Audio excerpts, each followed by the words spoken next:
¿Quién como Dios? Nadie como Dios.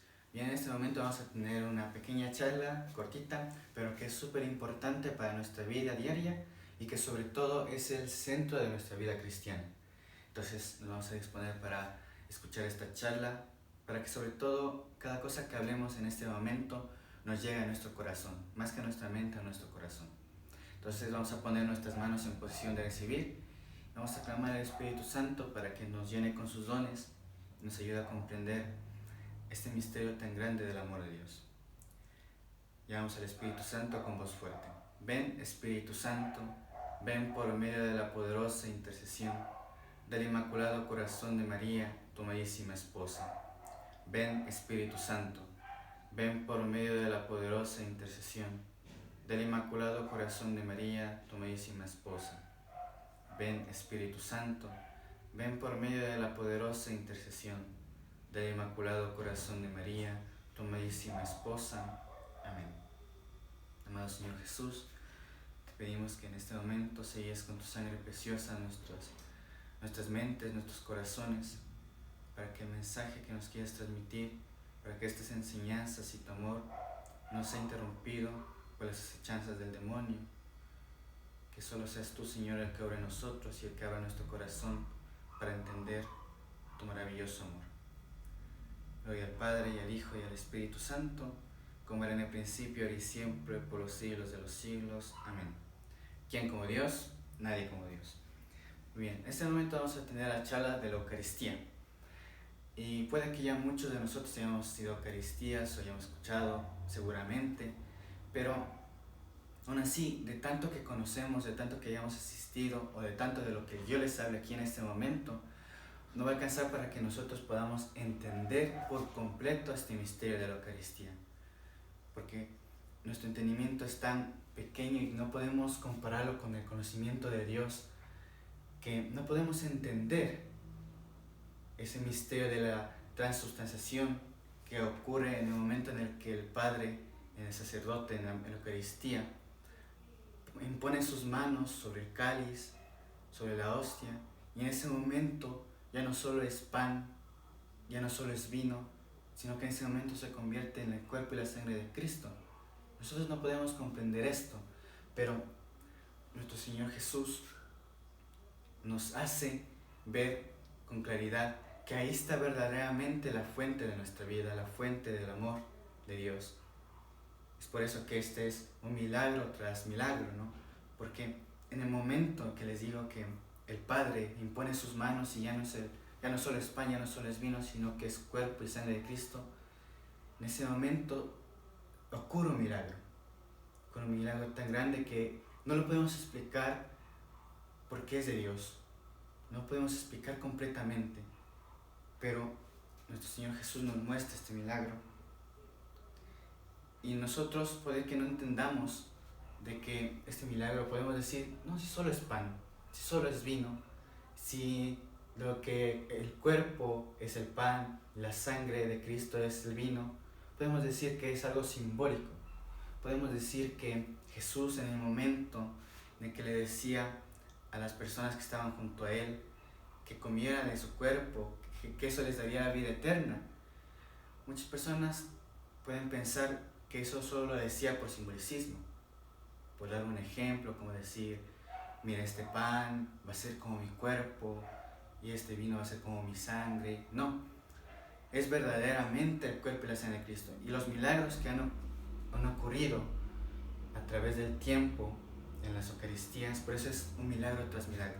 El milagro de que se transforme en el cuerpo y sangre de Cristo, y el milagro que ocurre muchas veces que no nos podemos explicar tampoco, pero que ocurre. Incluso hay un investigador que se llama Ricardo Castañón, es un investigador que después de su conversión se dedicó a estudiar estos milagros eucarísticos que han aparecido, que han ocurrido a través de los tiempos, y ahí nos muestra, ahí aparece ese milagro, como en el milagro del anciano, que es el milagro más grande que no sé si lo habrán oído, puede que sí, puede que no, pero con todo les cuento rápidamente de qué se trata este milagro.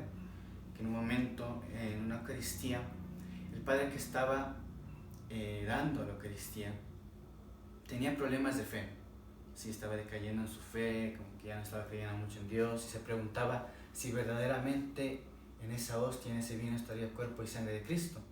Y él se preguntaba eso, y estaba dudando mucho. Y en el momento de la consagración, cuando él levanta la hostia, levanta el vino, en ese momento él pudo ver con sus propios ojos cómo esa hostia se transformaba en carne, verdadera carne. Y ese vino que estaba en el cáliz ya no era vino, era sangre, verdadera sangre, se había convertido. Y estaba investigando, hay estudios que muestran que esa carne venía del cartílago de un corazón, que estaba vivo. Sí, eso es lo interesante de este milagro, esto es lo más maravilloso que podemos escuchar, porque si investigamos sobre este milagro eucarístico, podemos encontrar que nos muestra cómo ese cartílago y ese ADN que se encontraba ahí en ese momento son demasiado parecidos, iguales que con el ADN que había encontrado de la manta de la sangre de Jesús cuando se había limpiado. No sé si habían escuchado esa historia de la pasión. Entonces, ahí está un gran milagro eucarístico que se ve. Y ahí, ese padre que les cuento que estaba dudando de la fe, volvió a creer y con más fuerza en ese misterio de la Eucaristía. ¿Quién como Dios? Nadie como Dios. Muy bien, es por eso que les digo que es milagro tras milagro. Y sobre todo, este milagro de la Eucaristía, este misterio de la Eucaristía, es la fuente de nuestra vida cristiana, ¿sí? La iglesia en sí nace en la Eucaristía y es llevada a la Eucaristía, termina en la Eucaristía, siempre, en cada momento la iglesia es así. Como ya les dije antes, nosotros pensamos que la Eucaristía o que esto del cuerpo y la sangre de Cristo, pensamos que es un simbolicismo, que es algo que Jesús estaba simbolizando en ese momento. En el capítulo 6 del libro de Juan, versículo 55 exactamente, Jesús les dice a las personas que estaban alrededor de él que coman mi carne, que es verdadera comida, y mi sangre, que es verdadera bebida. Y en ese momento muchas personas se preguntaban cómo puede seguirlo, o qué pueden seguirlo si esas palabras que él dice son tan fuertes, son tan duras, ¿sí? Y incluso en ese capítulo de Juan, que les digo, el capítulo 6, se lo conoce más como un capítulo eucarístico, ¿sí? Porque a través de todos esos versículos, de todo ese pasaje bíblico, se puede encontrar la maravilla de la Eucaristía y el por qué es que eso no es simbolicismo, el por qué es verdaderamente su cuerpo y su sangre, ¿sí?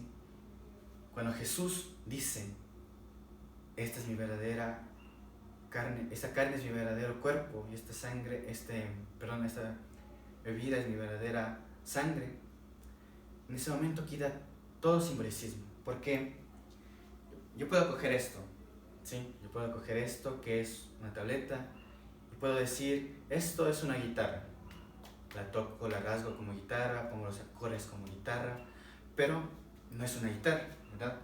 Ahora, espera un ratito. Si yo cojo esto y digo, esto es verdaderamente una guitarra, y la rasgo, toco los acordes, se quita todo simbolicismo y se da a entender que verdaderamente esto es una guitarra.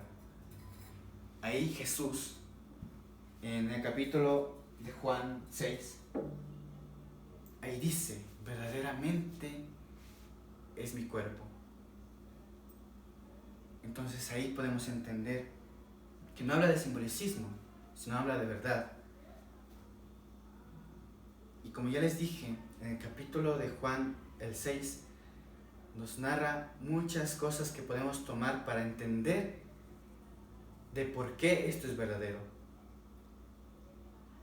A los inicios del capítulo 6 pasa algo tan maravilloso, que es un milagro también. Y es que estaban reunidos muchas personas escuchando a Jesús.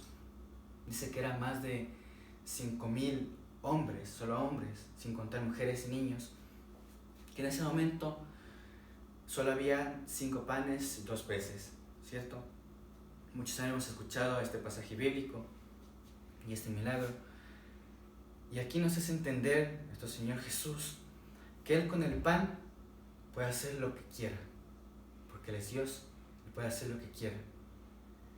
Ahora, más adelante, cuando están transcurriendo en la barca, Jesús se queda atrás de los apóstoles y en un momento aparece Jesús caminando sobre las aguas. En ese momento los apóstoles se llenaron de miedo, ¿sí? Pero Jesús ahí nos muestra que con su cuerpo, porque Él también es verdaderamente hombre, ¿sí? Tenía su parte divina y también su parte humana, pues ahí nos muestra que con su cuerpo puede hacer lo que Él quiera. Llega el pasaje que ya hemos estado escuchando, capítulo 6 de Juan, versículo 55, mi carne es verdadera comida. Ya nos ha mostrado que con el pan y que con su cuerpo puede hacer lo que Él quiera. Entonces, ¿por qué no hacer que su cuerpo sea pan de vida para nosotros? Es por eso que este capítulo de Juan es el capítulo que se lo llama eucarístico, porque ahí nos muestra la verdadera razón de la Eucaristía y de por qué verdaderamente está Jesús en el pan y el vino. ¿Quién como Dios? Nadie como Dios. Bueno, y también personas en ese momento de escuchar eso, puede que algunas personas hayan pensado, bueno, es un simbolicismo también, puede que no le hayan creído que dijera verdaderamente de su cuerpo, ¿no? Pero algunas personas no lo tomaron así, algunas personas decidieron irse, incluso Jesús les preguntó a sus apóstoles, ¿ustedes también quieren irse? Porque muchas veces Jesús ya hablaba de simbolicismo también, no es que digo que no, pero también hablaba de simbolicismo, como en el caso de Juan capítulo 8, versículo 12, cuando Jesús dice, yo soy la luz del mundo. En ese momento estaba hablando de simbolicismo, porque no es que Jesús andaba por la noche y brillaba a tope y todas las personas veían una gran luz y era Jesús, no, ¿no es cierto? Hablaba de simbolicismo. Yo soy el camino, la verdad y la vida, hablaba de simbolicismo, ¿no es cierto? Pero en este caso no. En el capítulo que digo, del versículo 55 del capítulo 6, ahí habla verdaderamente de su cuerpo y sangre. Y ahora es súper importante que conozcamos esto y que no solo conozcamos sobre por qué se da esto, sino de cuán importante es para nosotros como cristianos, como católicos, sobre todo como hijos de Dios, el asistir a la Eucaristía.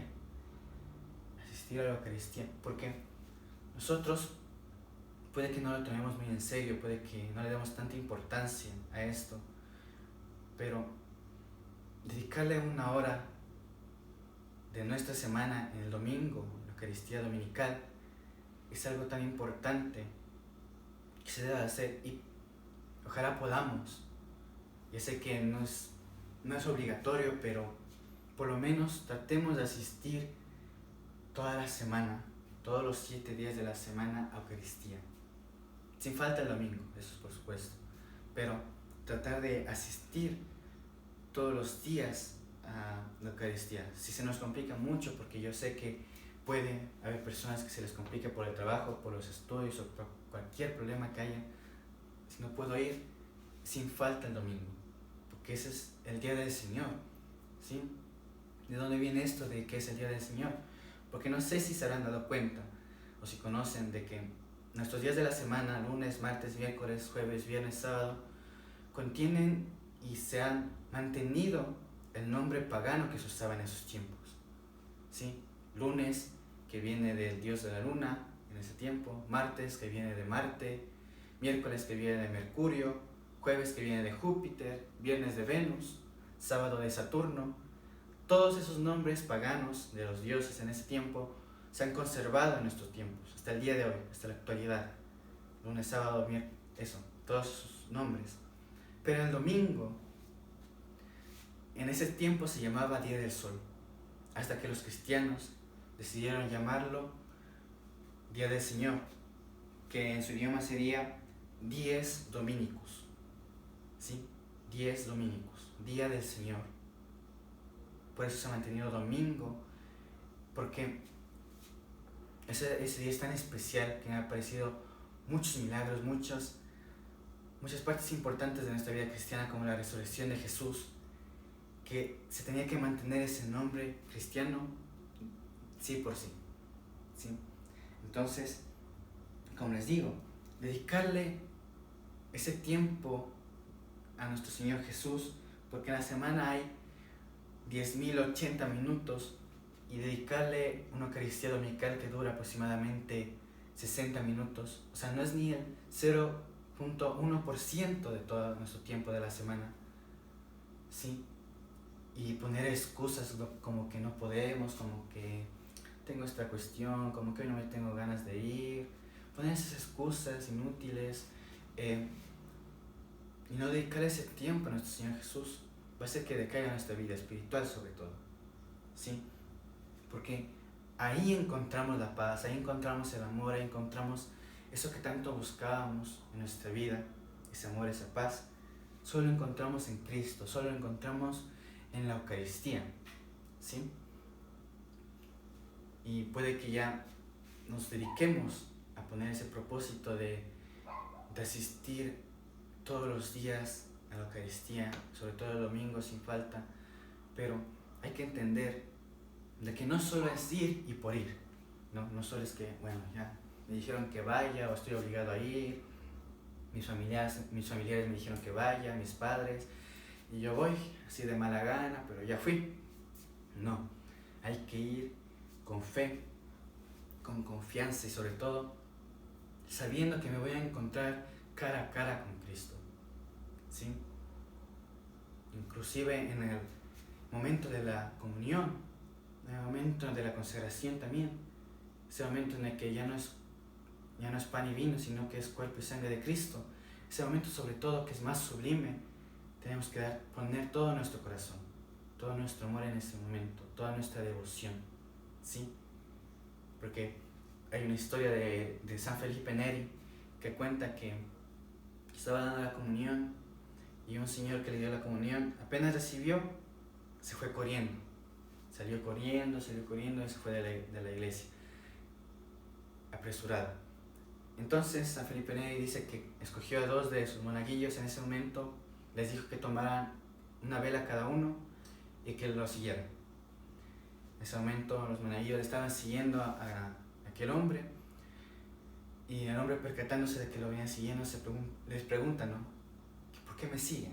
¿No? ¿Por qué me siguen? De ahí los monaguillos le dijeron, Felipe Neri nos mandó a llamar, nos mandó a seguirte. Entonces él se regresó donde Felipe, y ahí le dijo, ¿por qué mandó a aquellos muchachos a que lo siguieran? Y San Felipe Neri le dice en ese momento, ya que tú te has negado a adorarlo, he mandado a 2 acólitos a que lo hagan por ti. Puede que ya hayamos asistido a la Eucaristía, puede que incluso hayamos ido todos los días a la Eucaristía, pero si en el momento de que recibimos a Cristo no le damos la adoración que se merece, no ha valido de nada la Eucaristía, no ha valido de nada asistir, porque es importante que nosotros pongamos de nuestra parte y que sobre todo nos entreguemos por completo a Cristo en ese momento, ya que ahí no solo recibimos a Cristo, sino que nos hacemos parte de Él. Así como cuando nosotros ingerimos alguna fruta, algún alimento, ese alimento se vuelve parte de nosotros, ese alimento se vuelve parte de nosotros mismos. En cambio, cuando nosotros recibimos la hostia consagrada, a Cristo mismo, Él no se vuelve parte de nosotros. Nosotros nos volvemos parte de Cristo, nos volvemos parte de su divinidad, nos volvemos parte de su gracia. Es tan bello este misterio. Y cómo no asistir todos los días, cómo no asistir con devoción. Porque si yo les dijera que cerca de su casa hay una persona que cada día que la visitas te regalaría $1.000.000, ¿tú qué harías? Cualquier persona diría, pues voy todos los días, ¿no?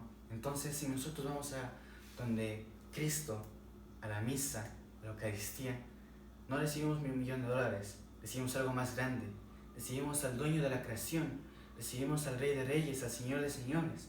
¿Por qué no asistir todos los días? ¿Por qué no asistir con devoción, con adoración, postrarnos ante Él y contarle nuestros problemas, contarles sobre cada una de nuestras dificultades, nuestras alegrías, nuestras tristezas? Porque es el mejor momento para hablarle a Jesús. Es el mejor momento para comunicarnos con Él, no solo en la Eucaristía, sino también visitarlo en el Sagrario. Muchas veces Jesús ha quedado solo en el Sagrario, expuesto, sin nadie que lo visite, sin nadie que le vaya a hablar, sin nadie que incluso vaya ahí a escucharlo. Que nosotros pongamos ese propósito de asistir cada día que podamos a la Eucaristía y visitarle 5 o 10 minutos, si es posible, asistir y hablarle a Jesús del fondo de nuestro corazón. ¿Quién como Dios? Nadie como Dios. Bien, entonces que nosotros podamos haber entendido un poco más de la Eucaristía, de la importancia de la Eucaristía y de por qué es las cosas así. Vamos a cerrar todos nuestros ojos en un instante. Vamos a darle gracias a Dios por estas enseñanzas, podamos entender su amor, sobre todo por haber hecho ese sacrificio y esa entrega completa a nosotros, al hacerse tan humilde en un pan, en un vino, al quedarse ahí con nosotros para alimentarnos, para nutrirnos. Le pedimos que nos dé la fuerza necesaria, la fortaleza para poder perseverar en este camino y que sobre todo nos ayude a entender este maravilloso misterio de amor que es de la Eucaristía, que podamos comprender que nunca vamos a estar solos, ya que como Él lo dijo, yo estaré con ustedes hasta el fin del mundo. Vamos a comprender que se ha quedado en la Eucaristía por nosotros. Gloria al Padre y al Hijo y al Espíritu Santo, como era en el principio y siempre, por los siglos de los siglos. Amén. ¿Quién como Dios? Nadie como Dios.